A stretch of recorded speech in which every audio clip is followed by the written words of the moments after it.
احنا باذن الله انا اسمي هاني محمد خير السيد، مصاب 22/11 واخد بال حضرتك 2011 بالظبط في الشارع ده محمد محمود. اخواتي طبعا الشهداء اللي ماتوا دول لغايه النهارده ما جاش القصاص بتاعهم، فاحنا طبعا هننزل سلميه وهننزل نهتف، بس انا مش عاجبني الوضع اللي حاصل دلوقتي، لان الوضع اللي حاصل دلوقتي ان انا ملاحظ الرئيس اللي هو حسني مبارك وحبيب العدل، الناس دي كلها ما اتحكمتش بمعنى صح، كله بياخد تأجيل وبعد كده براءة، فحاجة أنا حاسس إن المسرحية واخد بالك والستارة بتتقفل في الآخر. فأنا عايز أوصل رسالة، عايز أوصل إن دم المصري مش رخيص، دم مينا مش رخيص، دم أحمد مش رخيص، مسيحي ومسلم إيد واحدة. احنا لما كنا بننزل ثورة 25 يناير أو أحداث محمد محمود ما كناش نعرف بعض، كان مسيحي ومسلم إيد واحدة، ونزلنا وانصبنا واخد بالك من اجل البلد دي اللي تتعدل، من اجل البلد ديت اللي يبقى فيها عيش، عداله، حريه، عداله اجتماعيه. ما في انا مش لاقي النهارده، مش لاقي الكلام ده، احنا فوضنا مش لاقي حاجه حصلت، احنا زي ما احنا، مفيش حاجه اتغيرت خالص للاسف، احنا بنرجع ورا. اللي انا شايفه دلوقتي في الشوارع، شايف حاجه، ايه اللي انا شايفه؟ اللي انا شايفه دلوقتي ان الرصيف ده لا نعمل رصيف جديد، لا نعمل اسفلت جديد. عشان ايه؟ عشان السياحه تخش يا عم خير، بس قبل كل ده شوف الناس الغلابه، شوف القصاص للشهداء، شوف الام اللي قلبها لغايه النهارده من ثوره 25 يناير احداث محمد محمود قلبها محروق، ما جاش القصاص في اللي قتل ابنها، في الناس الفاسده اللي قتلوا عيالهم دلوقتي راكبين عربيات وقاعدين في فنادق وعايشين عيشه 100 فل و10، وكل اللي يقولوا ما هم خدوا الثمن. الثمن ايه اللي خدوه؟ ثمن ايه؟ خلاص الشعب المصري بقى دمه رخيص للدرجه دي. الايام اللي جايه على مين؟ جايه علينا احنا؟ ثوره 25 يناير؟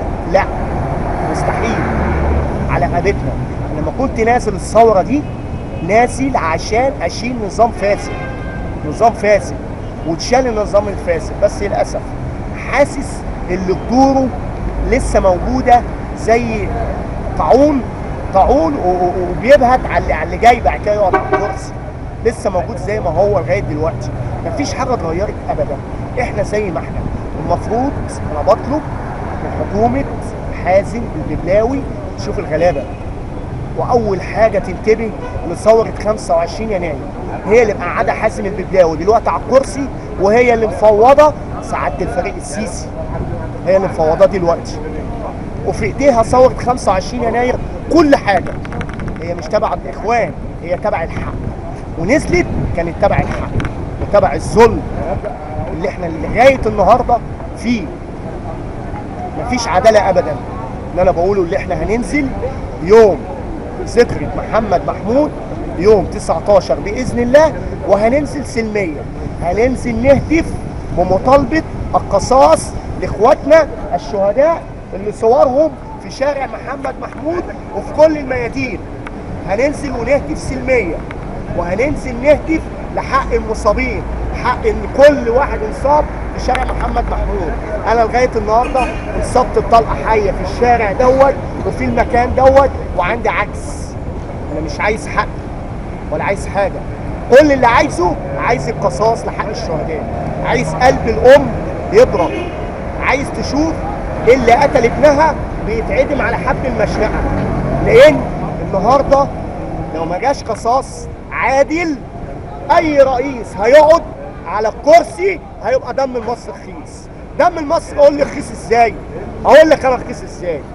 هيحصل اي مظاهرات، اي حاجه هتحصل هيضربوا وهيموتوا وهيحرقوا بجاز وسخ، ودم المصري هيبقى رخيص، هيتحبس، هياخد ثمار حبس والفلوس بعد ما يقعد على الكرسي وهيلمها، بعد كده نكتشف ان الرئيس ده هيطلع، يبقى فين هو القصاص؟ هيبقى دم المصري رخيص. عايزين القصاص، عايزين حق اخواتنا دول، عايزين حقهم القصاص.